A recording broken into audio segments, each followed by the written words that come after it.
कृपा निधि रीझ जाते हैं। यही हरि भक्त कहते हैं, यही सदग्रंथ गाते हैं। न जाने कौन से गुण पर दया निधि रीझ जाते हैं।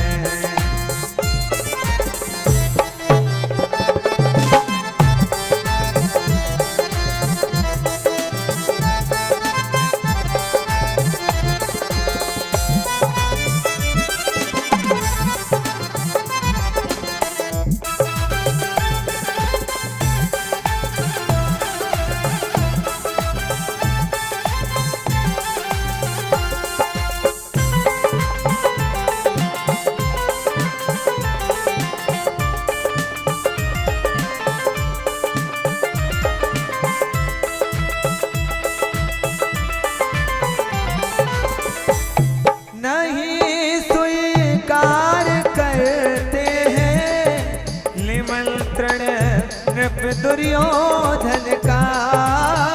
नहीं स्वीकार करते हैं निमंत्रण नृप दुर्योधन का।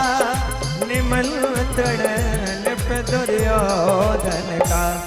विदुर के घर पहुँच करके, विदुर के घर पहुँच करके भोग छिलकों का लगाते हैं। न जाने कौन से गुण पर कृपा निधि रीझ जाते हैं।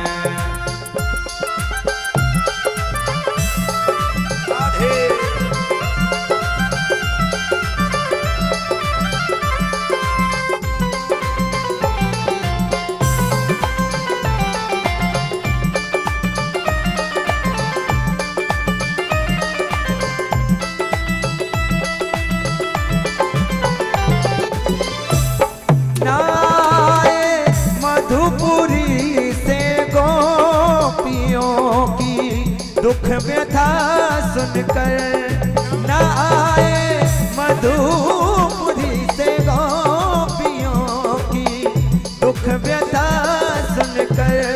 गोपियों की दुख व्यथा सुनकर द्रौपदी के बुलाने पर, द्रौपदी के बुलाने पर द्वारिका से दौड़ आते हैं। न जाने कौन से गुण पर कृपा निधि रीझ जाते हैं। न जाने कौन से गुण पर दया निधि रीझ जाते हैं।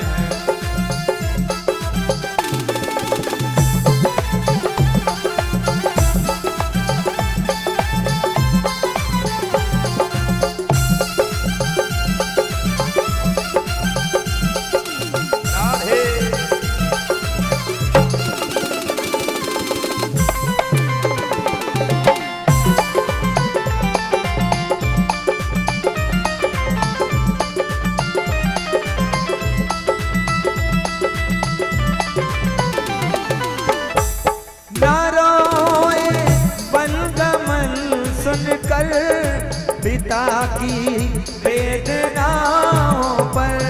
न रोए बलगमन सुनकर पिता की वेदनाओं पर। पिता की वेदनाओं पर लिटा कर गिद्ध को निज गोद। लिटा कर गिद्ध को निज गोद प्रभु आंसू बहाते हैं। न जाने कौन से गुण पर कृपा निधि रीझ जाते हैं। दया निधि रीझ जाते हैं। दया निधि रीझ जाते हैं। कृपा निधि रीझ जाते हैं। दया निधि रीझ जाते हैं। यही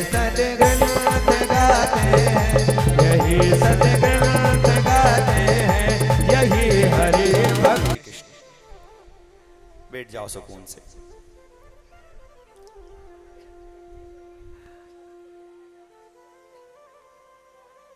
दयानिधि कौन सी बात पर रीझ जाए परीक्षित? सुखदेव जी कह रहे हैं ये हम और आप तय नहीं कर सकते, तो फिर भगवान ये सृष्टि कैसे बनी? तो सृष्टि का वर्णन करते हैं कि एक बार परमात्मा के मन में विचार आया कि एको हम अकेला हूं, बहोन्यान कृत्या, मैं अपने से अपने आप को बहुत सारा कर लूं। जैसे एक कोई कांच हो और उसके आप जितने टुकड़े करते जाओ, टुकड़े तो उतने हो जाएंगे, लेकिन उसमें छवि एक ही दिखेगी। अलग अलग दिख रही हैं बहुत सारी छवियां, लेकिन किसकी है? किसी एक की, जो उसे देख रहा होगा उसकी। बहुत सरल बात बता रहा हूं आपको कि एक से अनेक कैसे हुआ जाता है। परमात्मा, हम और आप परमात्मा के ही अंश हैं। परमात्मा के अंश से हम सबकी उत्पत्ति हुई। सुखदेव जी से कहते हैं परीक्षित जी कि भगवान जरा विस्तार से सुनाइए। तो सुनो परीक्षित, भगवान ने मन में विचार किया कि सृष्टि लीला की जाए, तो अपने नाभि कमल से ब्रह्मा जी को उत्पन्न किया। यही बात नारद जी भी पूछ रहे हैं कि महाराज ये सृष्टि कैसे बनी? तो ब्रह्मा जी भी यही कह रहे हैं, भैया भगवान के नाभि कमल से मेरी उत्पत्ति हुई। और उस नाभि कमल के उस नाल में मैं ऊपर नीचे कई हजार वर्षों तक होता रहा, ढूंढता रहा कि मुझे किसने जन्म दिया है, मेरा जन्मदाता कौन है, मुझे क्या करना चाहिए। उस विचार को करते करते करते करते और एक बार दो शब्द सुनाए, ता और पा। तप माने तप करो। ब्रह्मा जी ने कई सहस्त्र वर्षों तक तप किया और तप करने पर अनुभूति हुई। भगवान ने दर्शन दिए और कहा, पुत्र अब तुम सृष्टि का निर्माण करो, सृष्टि बनाओ। ब्रह्मा सृष्टि के रचयिता हैं, सृष्टि बनाओ। ब्रह्मा जी ने सृष्टि की रचना आरंभ की। तो अपने संकल्प से सर्वप्रथम 4 पुत्रों को जन्म दिया, संकल्प से, इच्छा से। ये कौन है? सनकादिक, जिनके बारे में हमने प्रथम दिन आपको बतलाया था। सनक, सनंदन, सनातन और सनत कुमार, ये 4 पुत्र हैं भगवान के, ब्रह्मा जी के प्रथम 4 पुत्र। और ये हमेशा 12 वर्ष के ही दिखते हैं, ये ना कभी बूढ़े होते हैं ना वृद्ध होते हैं। 4 पुत्र। ब्रह्मा जी ने कहा, भैया हमने तुमको उत्पन्न किया है, इसलिए किया है कि अब तुम सृष्टि का विस्तार करो। तो चारों ने हाथ जोड़ लिए, हम तो इस सृष्टि के विस्तार में भाग नहीं लेंगे, क्योंकि माया हमें ग्रसित कर लेगी। हम इसमें नहीं पढ़ना चाहते हैं, आप तो हमें भगवान का भजन दीजिए। ब्रह्मा जी ने विचार किया कि मेरे पुत्र मेरी आज्ञा नहीं मान रहे। क्रोध आ गया ब्रह्मा जी को। क्रोध आया तो भ्रुकुटी टेढ़ी हो गई, और भ्रुकुटी के टेढ़े होने पर, क्रोध आने से एक और पुत्र का जन्म हो गया। जन्म लेते से ही वह रोने लगा, बहुत रोए और एक ही बात कहे, मेरा नाम बताओ, मेरा काम बताओ, मेरा नाम बताओ, मेरा काम बताओ, मेरा नाम बताओ, मेरा काम बताओ। ब्रह्मा जी ने कहा, भैया तुम बहुत रोते हो, तुम्हारा नाम रुद्र। रुद्र उत्पन्न हुए, क्रोध अवतार। तुम्हारा नाम रुद्र है और तुम्हारा काम, हमारे पास तो अभी एक ही काम है कि हमें सृष्टि की रचना करना है, तो तुम सृष्टि की रचना करने में हमारा साथ दो। ठीक है, कर देंगे। क्या करना है? सृष्टि रचो, उत्पन्न करो। तो रुद्र थे। भूत, प्रेत, डाकनी, शाकनी, बेताल, पिशाच जन्मना शुरू। ब्रह्मा जी, भैया रुक जाओ, बस बस बस बस, हो गई सृष्टि की रचना, जाओ तुम्हारे बस की नहीं, बैठो भजन करो। भोले बाबा बैठ गए अपने भजन में, आनंद कर रहे। फिर पुनः संकल्प किया, अपने संकल्प से 10 ऋषियों को उत्पन्न किया। पुलह आदि, नारद उनमें 10वें हैं। 10 ऋषियों को उत्पन्न किया, उनसे कहा कि अब आप सृष्टि का विस्तार करें। उन्होंने कहा हम तो सृष्टि का विस्तार करेंगे लेकिन परमात्मा का भजन करेंगे, आप तो हमें भजन दो। उन्होंने दूसरी सृष्टियां बनाई, आश्रम बनाए। फिर ब्रह्मा जी ने पुनः तप किया और तप से अपने वाम अंग से शतरूपा को जन्म दिया और दाम अंग दक्षिण अंग से मनु को जन्म दिया। हम सब मनु की संतान हैं और उनसे कहा कि अब आप मैथुन संस्कृति से सृष्टि का विस्तार कीजिए। तो मनु और शतरूपा के मिलन से यह मानव जाति बनी। बीच में एक छोटी सी बात आपसे कहना चाहता हूं, क्योंकि आज ये विषय भी है हमारा साधन। हम और आप आज देख रहे हैं इतनी विकृति हो गई है। मनु महाराज ने जन्म लेकर के मनुष्यों की उत्पत्ति की और मनुस्मृति की रचना की। आज उसी मनुस्मृति पर इतने लोग हाँ उंगली उठा रहे हैं, उंगली उठा रहे हैं, मनुस्मृति पर जला रहे हैं। से मूर्ख हैं। आपको बात समझ नहीं आई तो इसका मतलब यह नहीं है वो गलत है, इसका कदापि ये अर्थ नहीं है। आपकी बात समझ नहीं आई है, गलती लिखने वाले की नहीं है, समझने वाले की है। ये समझ नहीं रहे, मनुस्मृति को जला रहे हैं। बताओ, मनु पर उंगली, जो ब्रह्मा जी के पुत्र हैं, ब्रह्मा जी से जन्म हुआ, मनुष्यों का जो हमारे, और यदि जो मनु को गालियां देते हैं वो अपने वंशजों को, अपने पिता और अपने दादाओं को गालियां देते हैं। बोलो जय श्री कृष्ण। मनुस्मृति जलाई जा रही है, दुखद है। मनु शतरूपा से सृष्टि बनी तो क्या हुआ? 3 पुत्रियां हुई और 2 पुत्र हुए।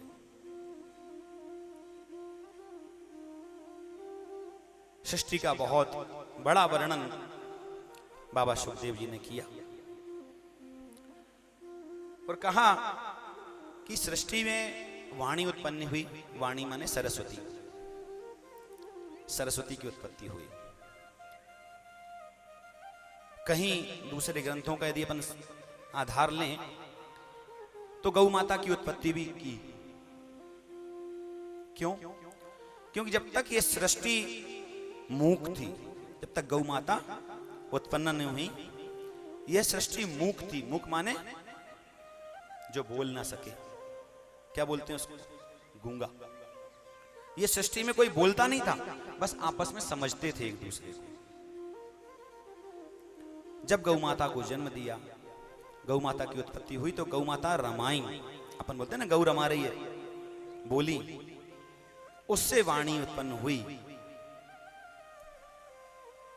रमाती है जब गौ माता, तो आपने सुना है क्या बोलती हैं? ओम ओम। आप बहुत ध्यान से सुनना, मैं जर्सी गैया की बात नहीं कर रहा। हाँ, ये बात ध्यान रखें आप। देसी गाय जब कभी रमाए ना आपके यहाँ, तो आप सुनना, बिल्कुल ओम की ध्वनि आपको सुनाई देगी। और ये जो ओमकार है, इस ओमकार से वाणी उत्पन्न हुई और हम सब लोग आज बोल पा रहे हैं। और एक बात बोलूं, क्यों जी, जो हमें जन्म देता है, हम उसके लिए क्या करते हैं? हमारे कर्तव्य बनते हैं। जो हमारा पालन पोषण करता है, हमारा कुछ कर्तव्य उसके लिए भी बनता है। लेकिन जिसने हमें वाणी दी, आज उसके लिए हम नहीं बोल रहे। अभी की एक बहुत 2-3 दिन पुरानी एक घटना है।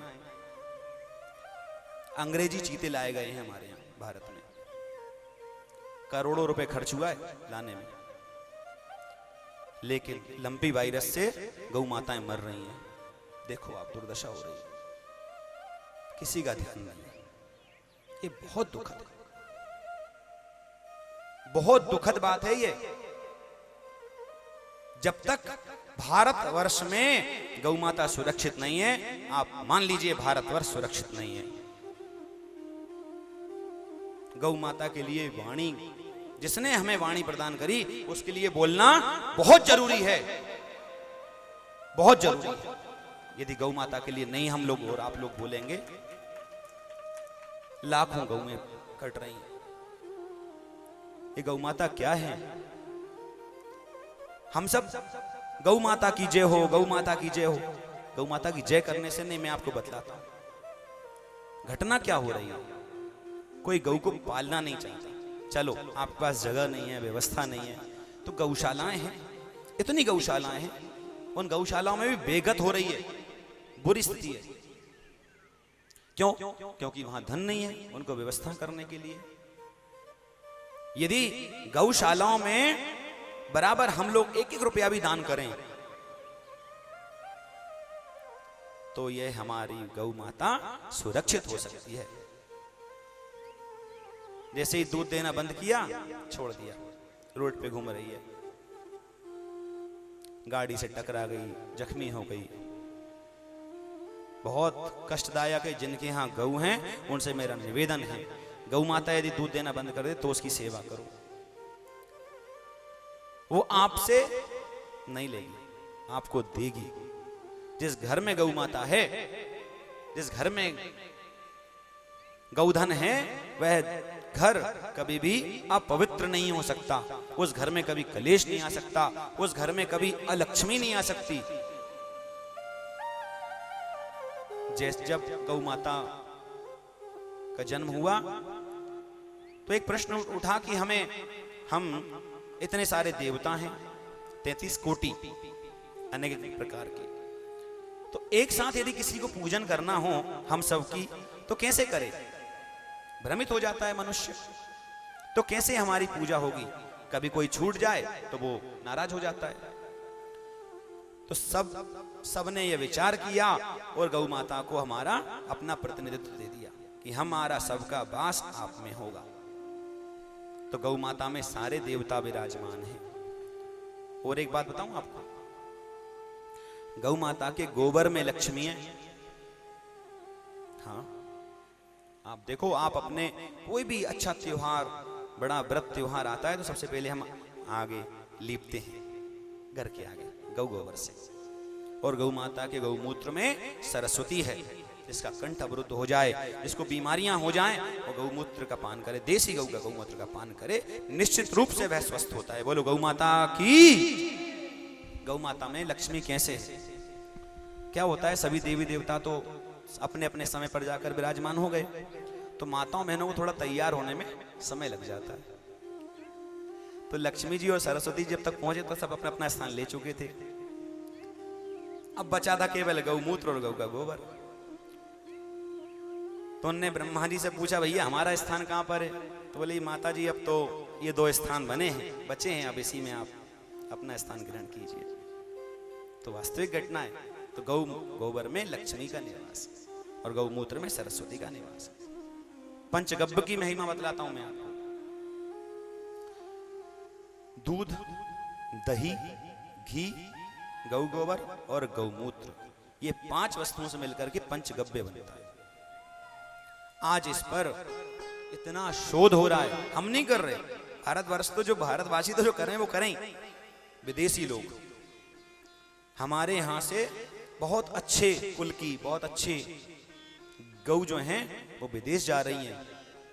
वहां जो गौ करती थी वो बंद हो गई, वो हम गौ पालन कर रहे हैं। बोलो जय श्री कृष्ण।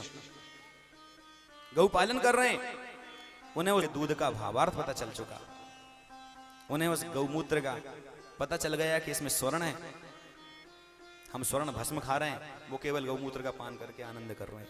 बोलो जय श्री कृष्ण। हमें तो ऋषियों ने इतनी परंपराएं दी, हम उन परंपराओं पे चल ही नहीं रहे। हम तो मनुस्मृति में आग लगा रहे हैं। मनुस्मृति में लिखा क्या है? बाबा भीमराव अंबेडकर ने संविधान लिखा, कितने वर्ष हुए? 70 वर्ष। और उस 70 वर्ष में 700 संशोधन हो चुके होंगे अभी तक, 700 संशोधन कर चुके होंगे लोग। क्यों? क्योंकि आपको उसमें हम अपनी सुविधा नहीं दिख रही, आपको अपनी व्यवस्था नहीं दिख रही, इसलिए। अरे आप ढलना नहीं चाहते हो, आप समझना नहीं चाहते हो, आप समझते नहीं हो।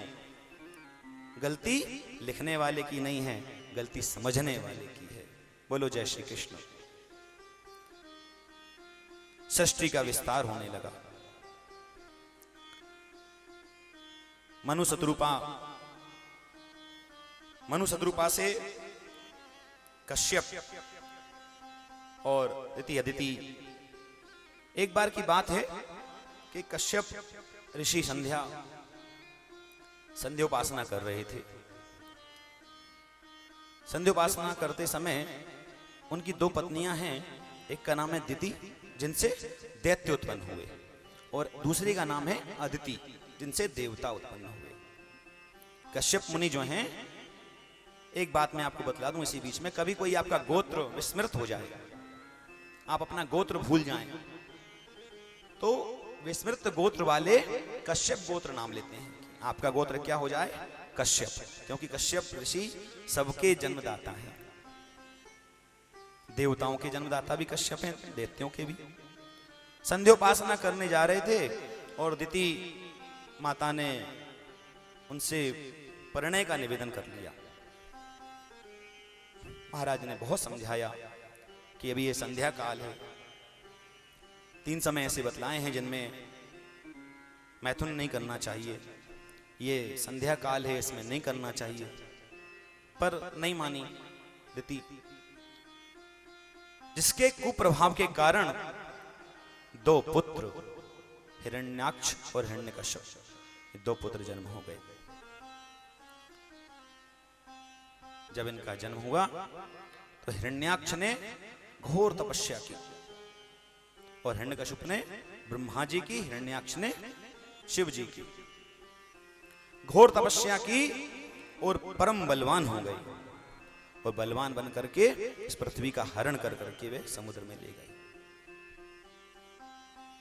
पृथ्वी का हरण हो गया। अब ब्रह्मा जी की आज्ञा थी कि सृष्टि का वर्ण विस्तार करो, तो देवता लोग और मुनिजन पहुंचे कि हम सृष्टि का विस्तार तो करें, पर कहां करें? पृथ्वी तो समुद्र में चली गई है, पृथ्वी का हरण कर करके लेके हिरण्याक्ष चले गए हैं। हम पृथ्वी का, सृष्टि का विस्तार कैसे करें, कहां करें? आप हमें स्थान बतलाइए। मैं हिरण्याक्ष और हिरण्यकश्यप के विषय में आपको बताऊं। एक समय की बात है,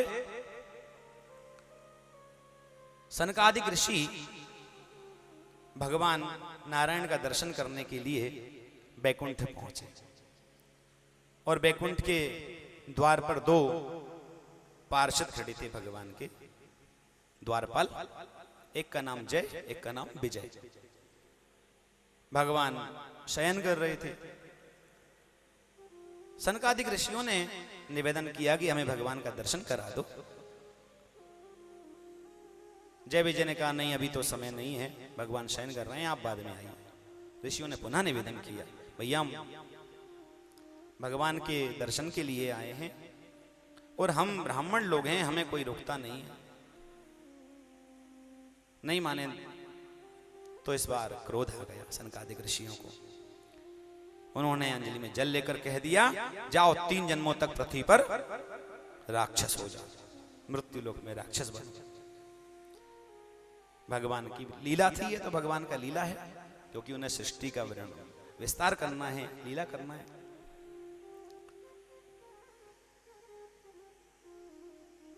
हिरण्याक्ष, हिरण्यकश्यपु, ये 2, रावण और बताओ आप दूसरा नाम बताओ। सत्संग करते हो आप लोग? नहीं करते हो? रावण के भाइयों का नाम पता है? कुंभकर्ण, विभीषण। तो ये रावण और कुंभकर्ण और कंस और जरासंध, ये 3 बार राक्षस बने। कौन? जय और विजय। समझ गए आप बात को?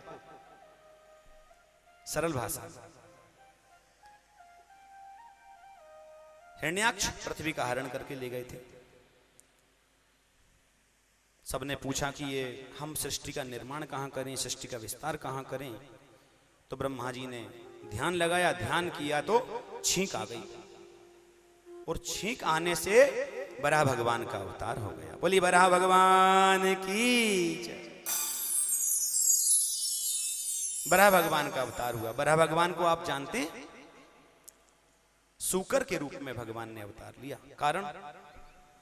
कारण यह है कि जब कोई वस्तु मलिन हो जाए तो उसे कौन साफ करता है?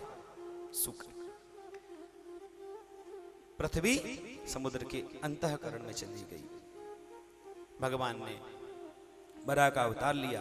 अब ये जो हिरण्याक्ष था ये महाबलवान महाशक्तिशाली था। सब में चारों ओर घूम रहा, देवताओं से बोले आओ मुझसे लड़ो, मुझसे युद्ध करो। मुनियों को ललकारे, अधर्म कोई भगवान नहीं है, आज से हम भगवान।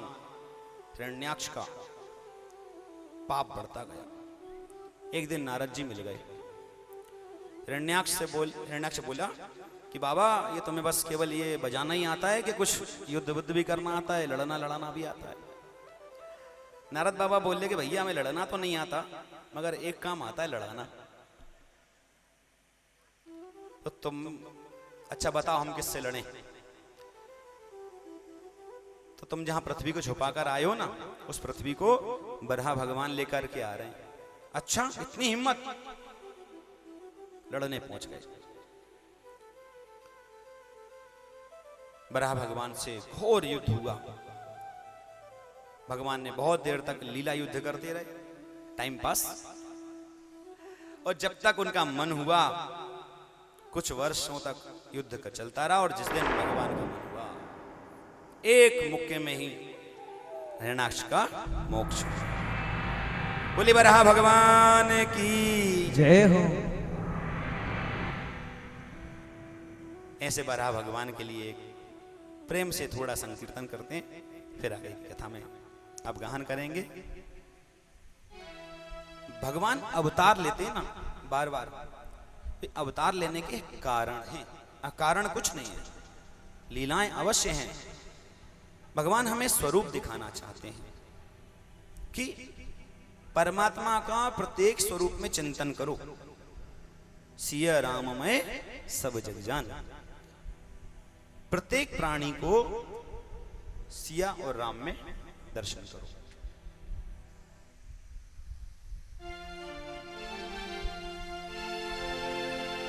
हो मेरे रोम रोम में तेरा, मेरी सांस सांस में तेरा है नाम मुरली वाले।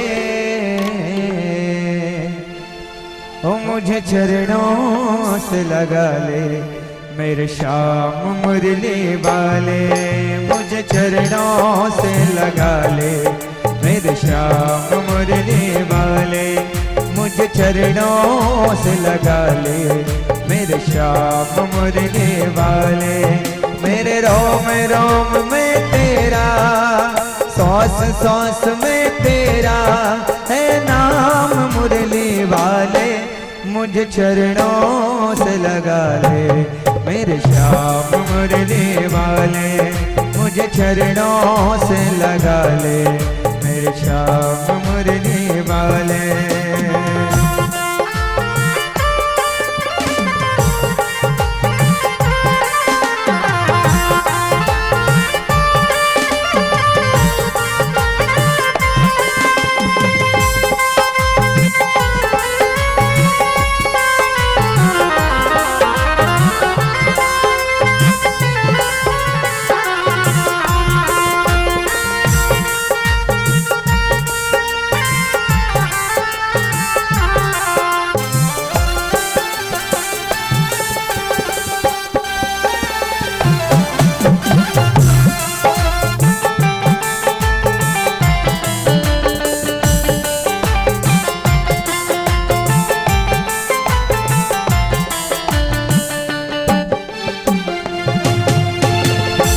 भक्तों की तुमने कान्हा विपदा है तारी, भक्तों की तुमने कान्हा विपदा है तारी।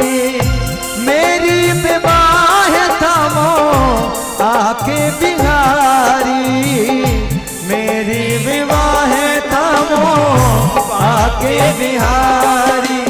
बिगड़ बनाए तुमने, बिगड़ बनाए तुमने हर काम मुरली वाले। मुझे चरणों से लगा ले मेरे श्याम मुरली वाले, मुझे चरणों से लगा ले मेरे श्याम मुरली वाले। मेरे रोम रोम में तेरा, रोम रोम में तेरा है नाम मुरली वाले। मुझे चरणों से लगा ले मेरे श्याम मुरली वाले।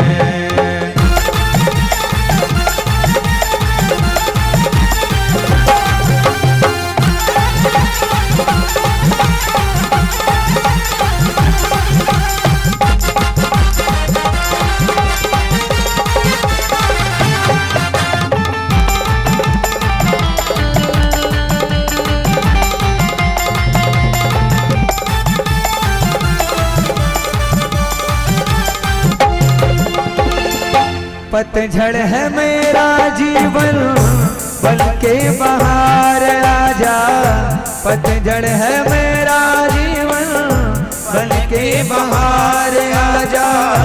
सुन ले पुकार कान्हा बस एक बार आजा, सुन ले पुकार कान्हा बस एक बार आजा। सुबह तुम्ही हो मेरी, सुबह तुम्ही हो मेरी, तुम श्याम मुरली वाले। मुझे चरणों से लगा ले मेरे श्याम मुरली वाले, मुझे चरणों से लगा ले मेरे श्याम मुरली वाले। मेरे रोम रोम में तेरा, मेरी सांस सांस में तेरा है नाम मुरली वाले। मुझे चरणों से लगा ले मेरे श्याम मुरली वाले, मुझे चरणों से लगा ले मेरे श्याम मुरली वाले।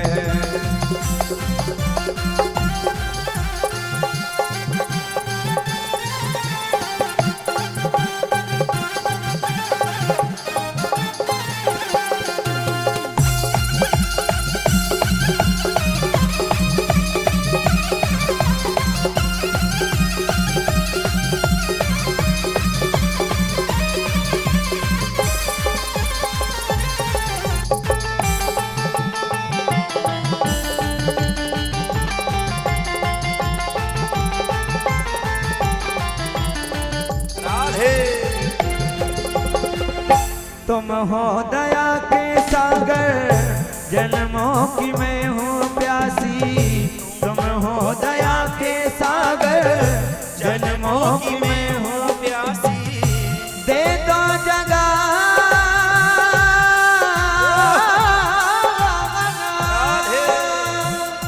दे दो जगह मुझे भी चरणों में बसे जरा सी।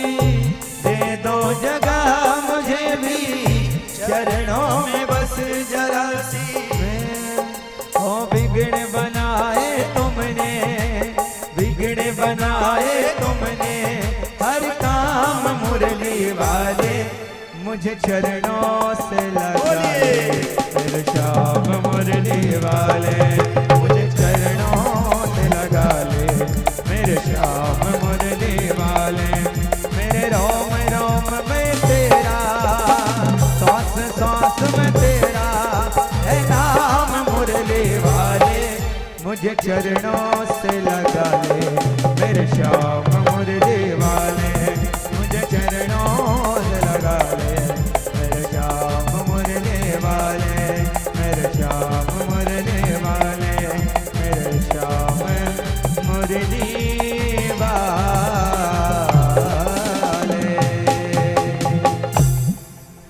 बोले सच्चिदानंद भगवान की जय हो। कितना सुंदर भाव है, मुझे चरणों से लगा ले। पूरा वेदांत है। हम और आप इतना प्रयास कर रहे हैं, क्यों कर रहे हैं?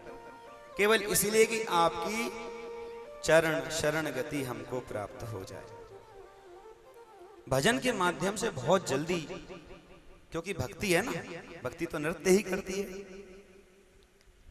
ये जो नृत्य हो रहा है ये भक्ति है। जब तक अंतःकरण में परमात्मा की भक्ति का संचार नहीं होगा, आप नृत्य नहीं कर सकते। मैं देखता हूं कई लोग चाहते भी हैं नृत्य करना, लेकिन संकोच, बस लगता है उन्हें, संकोच लगता है, नहीं हम नहीं कर पाएंगे। मैं आपको एक बहुत छोटा तरीका बताता हूं नृत्य करने का। वैसे ऐसे हाथ करो और ऐसे ऐसे करो, भक्ति है। बोलो जय श्री कृष्ण। इस तरह बराह भगवान का अवतार हुआ। सूत जी कहते हैं कि ऋषियों, सृष्टि आगे बढ़ी, कर्दम मुनि ने घोर तपस्या की। घोर तपस्या की, देवहूति, प्रसूति, आकुति, तीन उनकी पुत्रियां हुई। 2 पुत्र हुए, उनमें एक पुत्र है उत्तानपाद, और प्रसूति जो हैं वो दक्ष को बिहाई गई। दक्ष आपने नाम पहले भी सुना होगा। उनसे 13 कन्याएं उत्पन्न हुई, 16 कन्याएं उत्पन्न हुई। 13 कन्याएं धर्म को बिहाई गई। एक अग्नि को स्वाहा, एक पितरों को स्वधा, और एक भगवान भोलेनाथ को सती। इस तरह 16 कन्याओं का विवाह हुआ। स्वाहा और सुधा, तो अग्नि, जब आप स्वाहा करते हैं ना, जब देवताओं को आप आहुति देते हैं तो क्या बोलना चाहिए? स्वाहा। ये अग्नि नारायण भगवान की पत्नी है। और जब पितरों को हम तर्पण और स्वाहा करते हैं, स्वधा देते हैं, तो स्वधा बोलना चाहिए। और पितरों के लिए इस अंगुली का उपयोग करना चाहिए। पितरों की पूजा प्रथम अंगुली से की जाती है, ब्राह्मणों की पूजा मध्य अंगुली से, देवताओं की पूजा अनामिका से, राज्यों को जो क्षत्रिय हैं, राजर्षि हैं, उनको अंगूठी से। इस तरह विधान बतलाया। तो दक्ष प्रजापति से 16 कन्याओं का जन्म हुआ। एक जो भोले बाबा को बिहाई गई, उनके यहां कोई संतान नहीं हुई। तो आश्चर्य में पड़ गए परीक्षित कि बाबा भोलेनाथ के यहां संतान क्यों नहीं हुई, सबके यहां तो संतान हुई। तो सुखदेव जी कहते हैं, परीक्षित, ये जो अहंकार है, यही मनुष्य का सबसे बड़ा दुर्गुण है। जब दक्ष को प्रजापति बना दिया गया तो उन्हें अहंकार हो गया कि अब हम प्रजापति हो गए। प्रजापति का मतलब होता है धरती का स्वामी, राज, जितनी भी प्रजा है इसका मालिक। दुनिया का मालिक नहीं, ब्रह्मांड का, दुनिया का मालिक तो वो है, मेरा ठाकुर। लेकिन प्रजा का पालन करने के लिए कोई राजा नियुक्त किया जाता है।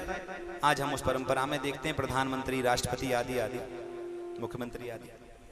तो ऐसे किसी को नियुक्त कर दिया गया। तो दक्ष प्रजापति को ऐसे जब नियुक्त किया गया तो उन्हें अहम हो गया, अहंकार हो गया। उन्होंने एक सभा में एक सभा लगाई जिसमें दक्ष प्रजापति पहुंचे। तो सबने उनको प्रणाम किया। लेकिन त्रिदेव हैं भगवान ब्रह्मा, विष्णु, महेश, ये त्रिदेव हैं, उनसे बड़ा थोड़ी कोई है।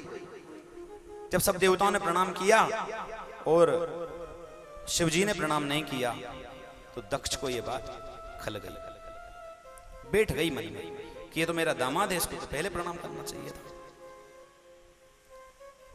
उनको नीचा दिखाने के लिए दक्ष ने, महाराज दक्ष ने एक यज्ञ किया। यह यज्ञ कहां हुआ? हरिद्वार के कनखल में। आज भी कनखल में वह यज्ञ भूमि बनी हुई है, कनखल में वह यज्ञ हुआ।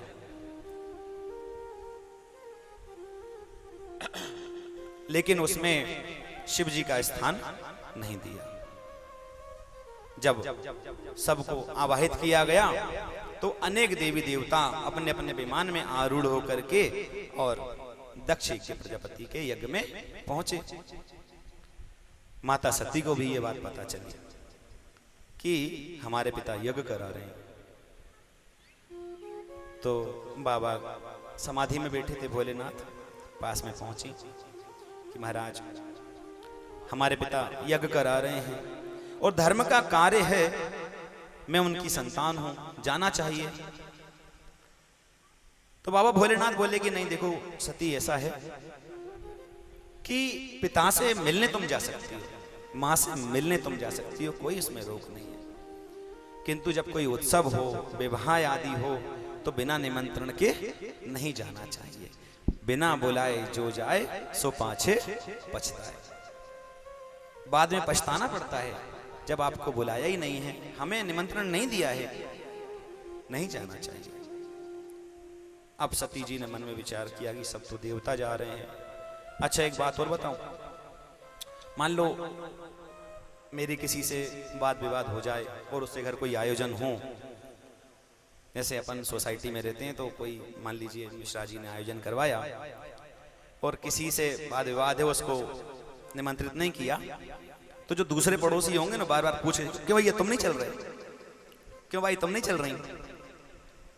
ये आदत पता है कि नहीं जाना है इनको, तो बार बार आके पूछेंगे क्यों भैया तुम नहीं चल रहे। तो सती से जो विमान में आरूढ़ होके जा रहे हैं ना, तो वो उनका मार्ग दूसरा था, लेकिन वो उस मार्ग से नहीं जा रहे, वो उन्हें दिखा के जा रहे हैं देखो हम जा रहे हैं और तुमको नहीं बुलाया। बोलो जय श्री कृष्ण। सती जी को बहुत कष्ट हुआ, मन में विचार किया कि यज्ञ में तो जाना चाहिए, पिता के यहाँ यज्ञ है और इसी बहाने परिवार से मिलना होगा। पुनः निवेदन करने पहुंच गई कि यदि आप कुछ थोड़ी देर के लिए आज्ञा दे दें तो मैं चली जाऊं। भगवान भोलेनाथ समझ गए कि ये कौन सा हट है।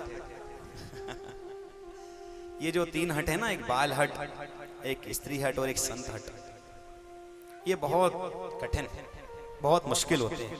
इन हट से पार पाना बहुत मुश्किल है।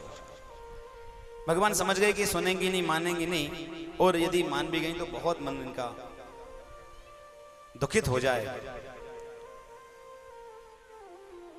तो उन्होंने कहा ठीक है, तो कुछ अपने गणों को उनके साथ कर दिया और अपने पिता के यहां सती पहुंची। सती पहुंची तो जो भगवान भोलेनाथ ने कहा था वही हुआ।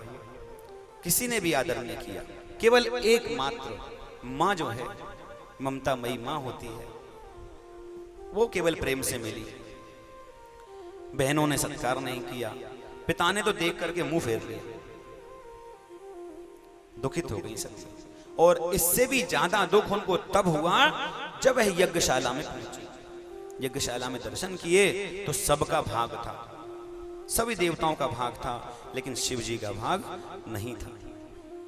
आपको बताएं, आज भी यदि आप अपन जब कोई अनुष्ठान करते हैं, कोई पूजा करते हैं ना, तो ये रुद्र कलश रखा जाता है, रुद्र भगवान का स्थान दिया जाता है। असंख्याता सहस्त्राणि ये रुद्रादि भूम्याम तेषागुम सहस्त्रयोजने वदनवान तुमसे, इस मंत्रों से प्रार्थना की जाती है। क्यों? क्योंकि किसी भी कार्य को पूर्ण करने के लिए रुद्र भगवान का होना आवश्यक है। ब्रह्मा विष्णु रुद्र के बिना तो कुछ है ही नहीं। ब्रह्मा जी को पता चला कि रुद्र भगवान को स्थान नहीं दिया है, तो वो भी नहीं गए, नारायण भी नहीं गए। पर सती जी ने देखा कि यज्ञ में मेरे पति को भाग नहीं दिया गया है, बहुत और भी ज्यादा दुखित हो गई और कुपित होकर के पिता से बोली कि हे पिता, आपने मेरा अपमान किया, मैं तो आपका रक्त हूं, आपकी संतान, पर मुझे उतना कष्ट नहीं हुआ, पर आपने मेरे परमेश्वर का जब अपमान कर दिया तो मुझसे ये सहन नहीं हो रहा। और आपका और मेरा जो संबंध है वह रक्त का संबंध है, जीवन का, शरीर का संबंध है, मेरे पति से मेरे आत्मा का संबंध है। और ऐसा कह करके यज्ञ कुंड में स्वाहा। चारों तरफ हाहाकार मच गया। जो गण साथ में आए थे उन्होंने यज्ञ को विध्वंस कर दिया। नंदी बैठे थे, नंदी ने शाप दे दिया। बहुत वह जो उत्सव हो रहा था वह गमगीन हो गया। दुख फैल गया चारों तरफ। सती जी जब ये बात भगवान शिव को पहुंची तो जो संवाददाता होते हैं ना, वो कैसे होते हैं। यहां सती जी ने यज्ञ कुंड में अपना दाह किया। वहां संवाददाता ने कहा कि पिता और पुत्री में बहस हो गई, पिता ने धक्का दे दिया। संवाददाता तो ऐसे ही होते हैं, दो चार लगा के बोलते हैं। शिव जी कुपित हो गए। कुपित होकर के अपनी जटा का एक बाल तोड़ करके भूमि पर पटक दिया। वीरभद्र उत्पन्न हो गए। बोलो जय श्री कृष्ण। वीरभद्र उत्पन्न हो गए। वीरभद्र से कहा जाओ यज्ञ को विध्वंस कर दो, और यज्ञ को ही नहीं दक्ष सहित इस यज्ञ को विध्वंस कर दो। जिसने भाग लिया है उसको भगा दो। वीरभद्र सब गणों के साथ एक बहुत विशाल सेना, भूत प्रेत डाकनी साकनी पेताल पिशाच, भगवान भोलेनाथ की सेना में तो यही सब है, लेकर के और यज्ञ में पहुंचे। देखा तो यज्ञ विध्वंस हो रहा था। यज्ञ में पहुंचे और यज्ञ को विध्वंस करना शुरू कर दिया। इसके पूर्व नंदी ने शाप दिया था कि दक्ष तुम बहुत बोलते हो, तुमको बकरे का मुंह लग जाएगा। आज वह दिन आ गया। वीरभद्र ने यज्ञ को विध्वंस किया। दक्ष प्रजापति की गर्दन काट दी और उसको यज्ञ में डाल दिया। दक्ष प्रजापति सीताराम हो गई। पूषा बाबा की मुंह में एक मुक्का मारा, बत्ती सी बात। किसी की दाढ़ी लोच दी, किसी के बाल लोच दिए। खीर मालपुआ बने थे तो बेताल पिशाच उसी में कूद गए। हर हर महादेव, हर हर महादेव, हर हर महादेव चल। अब देवता लोग घबराए, ये भागने लगे तो वीरभद्र ने कहा कि सबको पकड़ लो, सबको रस्सी से बांध दो। सब देवताओं को पकड़ के रस्सी से बांध दिया। ये अपना भाग लेने आए थे, बिना भाग लिए नहीं जाएंगे। भगा भगा के मारा। सबको अपना अपना भाग दो। भाग के दो मतलब होते हैं, दो भाग कर दो। पर देवताओं ने प्रार्थना करना शुरू कर दी। हम सब भी भोलेनाथ से एक प्रार्थना करते हैं। भोलेनाथ जो हैं ये बहुत करुणामय भी हैं और बहुत कुपित भी हैं। इनका नाम है आशुतोष। इन्हें प्रसन्न करना हो तो क्या करना होगा? आप थोड़ी सी स्तुति करो। अभी मैंने मानस पूजा बतलाई थी ना, इतनी भी करो तो आप आनंद हैं, बहुत प्रसन्न हो जाते हैं। आइए हम सब मिलकर के भगवान भोलेनाथ की स्तुति करते हैं, फिर इसके आगे कथा में पुनः आगमन करेंगे। आज सोमवार का दिन भी है, देखो भोले बाबा की स्तुति करते हैं।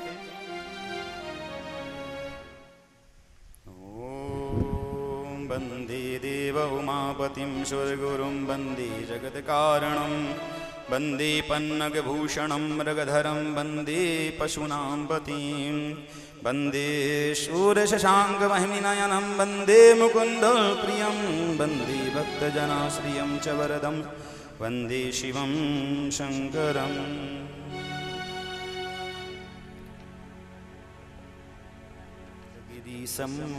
देखिए बहुत सूक्ष्म बात भोलेनाथ के लिए।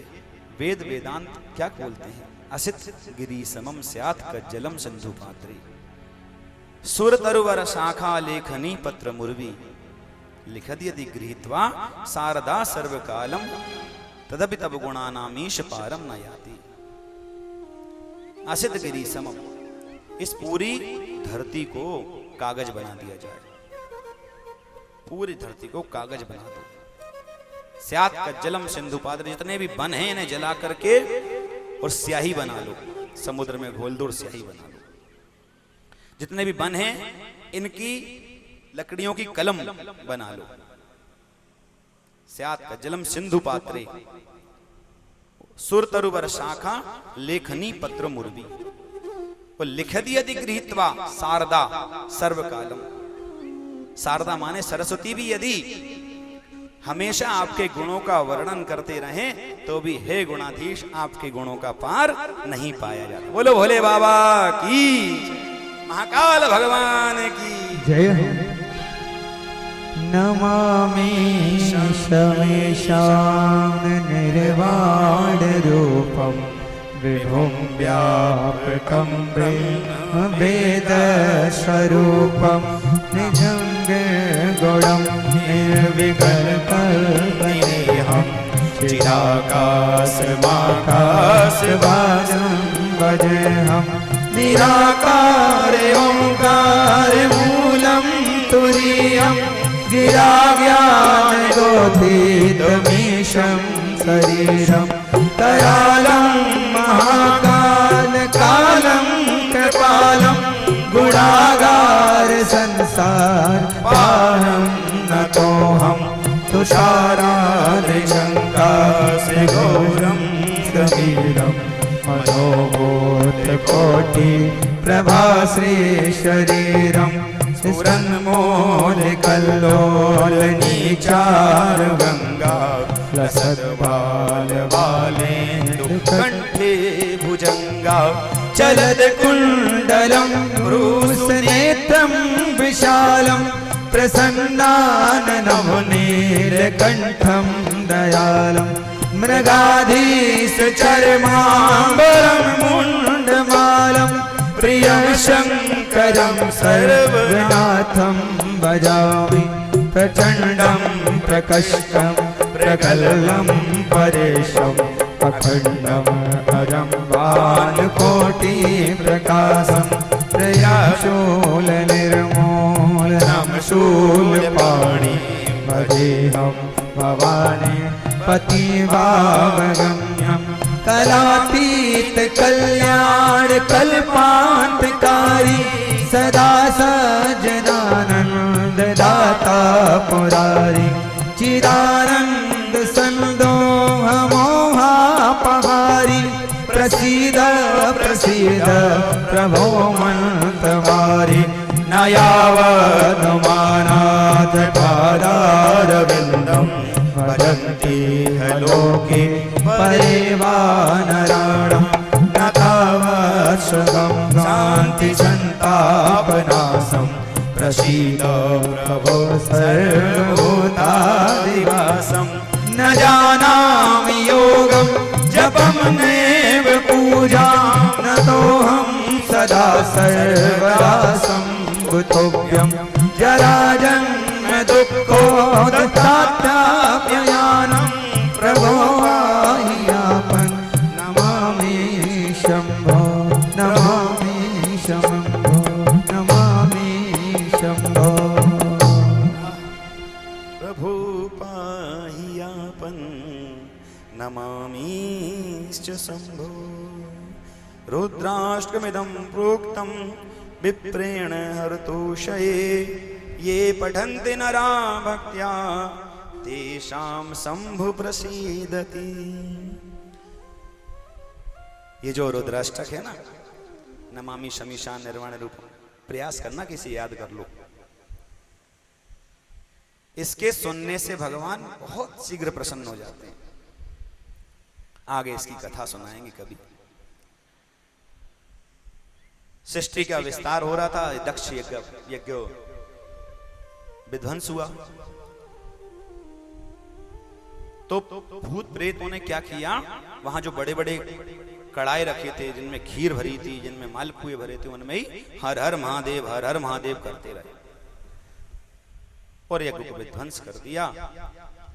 तो सभी ब्रह्मा जी के पास पहुंचे, देवता लोग, मुनि लोग, जो उस देव यज्ञ में आए थे। कहा महाराज ये तो यज्ञ विध्वंस हो गया और इसका परिणाम बहुत खराब होगा। किसी भी अनुष्ठान को बीच में से यदि वह टूट जाए तो उसका परिणाम दूषित होता है, खराब होता है। यज्ञ विध्वंस हुआ है और यह यज्ञ कहीं ना कहीं सृष्टि के विस्तार में था, तो बहुत कष्ट होगा इससे, आप कृपा करें। ब्रह्मा जी ने कहा एक बात बताओ, जब हम नहीं गए, जब नारायण नहीं गए, जब शिव को भाग नहीं दिया तो तुम क्यों गए थे? अब भाग लिया था तो भुगतो। देवताओं ने प्रार्थना की महाराज बहुत बड़ा अपराध हो गया, बहुत बड़ी गलती हमसे हो गई, हमें क्षमा करें। उन्होंने कहा भैया अब हमारा डिपार्टमेंट नहीं है, हमारा विभाग नहीं बचा। जिन्होंने यज्ञ को विध्वंस किया, जिन्होंने इसको, अब उन्हीं की शरण में जाओ। सभी देवता मुनि ऋषिगण भगवान भोलेनाथ की शरण में पहुंचे। भगवान भोलेनाथ तो मैंने आपको बताया कि आशुतोष है, आशुतोषा, आशु माने शीघ्र, तोषा माने प्रसन्न हो जाए। जो शीघ्रता से प्रसन्न हो जाते हैं उनका नाम आशुतोष। आशुतोष इस मोहमयी निंद्रा से मुझे जगा देना, विषम वेदना से विषयों की मायादी से छुड़ा देना। सब देवता मुनि गंधर्व प्रार्थना कर रहे हैं, हम सब भी मिलके करते हैं। आशुतोष इस मोहमयी निंद्रा से मुझे जगा देना, विषम वेदना से विषयों की मायादी से छुड़ा देना। रूप सुधा की एक बूंद से जीवन मुक्त बना देना, दिव्य ज्ञान भंडार युगल चरणों की लगन लगा देना। और क्या प्रार्थना है? सबसे बड़ी प्रार्थना, एक बार इस मन मंदिर में कीजिए पद संचार हरे, पार्वती पति हर हर शंभो, पाहि पाहि दातार हरे, पाहि दातार हरे। सब मुनियों देवता लोगों ने प्रार्थना की, भगवान प्रसन्न हो गए। प्रसन्न हो गए भगवान, बताओ क्या क्या वरदान। सब देवताओं ने कहा कि यह जो यज्ञ विध्वंस हुआ आप इसे पूर्ण कराइए। भगवान ने कहा यह तो बहुत मुश्किल है, बहुत कठिन काम है। जिस तरह से यज्ञ का विध्वंस हुआ था तो ये बहुत कठिन है, किंतु आप लोगों ने जिस प्रकार से स्तुति की है, वंदना की है, तो निश्चित रूप से मैं आपको वरदान देता हूं। भगवान भोलेनाथ ने कहा अपने गणों को भेजा, जाओ यज्ञ को पुनः व्यवस्थित करो, क्योंकि ये यज्ञ हैं, ये भी भगवान के पुत्र ही हैं, ब्रह्मा जी के पुत्र हैं। यज्ञ भगवान को पुनः व्यवस्थित किया गया। तो जो पूषा महाराज थे उनकी दांत बत्ती सी टूट गई थी। उन्होंने कहा महाराज मेरी तो बत्ती सी दांत टूट गए इसमें। उन्होंने कहा कि आप बिना दांत के मंत्रों का उच्चारण करेंगे। दक्ष प्रजापति का गला गर्दन काटती थी, तो सबने मिलकर प्रार्थना की कि महाराज यज्ञ के प्रधान यजमान तो यही थे, इनका जीवित होना भी बहुत आवश्यक है। भगवान भोलेनाथ ने कहा कि जाओ एक बलि दो।